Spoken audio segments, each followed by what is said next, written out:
Welcome to AceCo Tech Talk number 1, torquing sequence for AceCo Moulder and planer heads. Step 1, always start with a clean workspace. Step 2, lubricate the threads of each Gibb screw with anti-seize lubricant prior to installing screws into the Moulder head. Use anti-seize sparingly. Step 3, insert the knife steel and lightly hand tighten each Gibb screw. Step 4, begin in the center and work outward in alternating sequence. It is acceptable to complete this step for each knife pocket before moving to the next pocket. Step 5, start the torquing sequence with the center Gibb screw of the first knife pocket.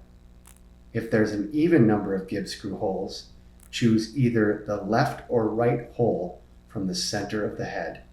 Step 6, tighten Gibb screw 1 in all knife pockets to 15 foot-pounds or 20 Newton meters.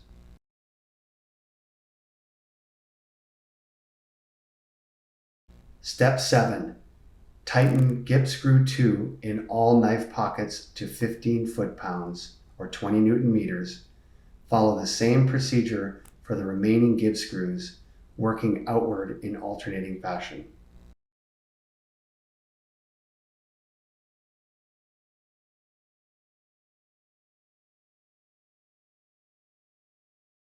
Step 8. Repeat steps 6 and 7, torquing Gibb screws to a finishing value of 25 to 30 foot-pounds, 34 to 41 Newton meters, for 3/16 screws, or 30 to 35 foot-pounds, 34 to 47 Newton meters, for M12 by 1.75 screws.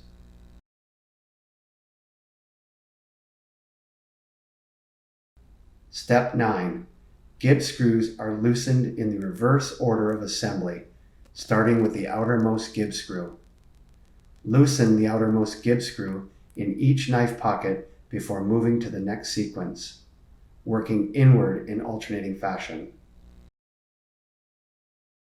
Note, there is a risk of distorting the head through improper assembly. Do not use damaged or rounded Gibb screw heads. Never use a head with damaged Gibbs or head body. Always use anti-seize lubricant. From all of us here in Boise, Idaho, we'd like to thank you for watching. Hopefully you learned something.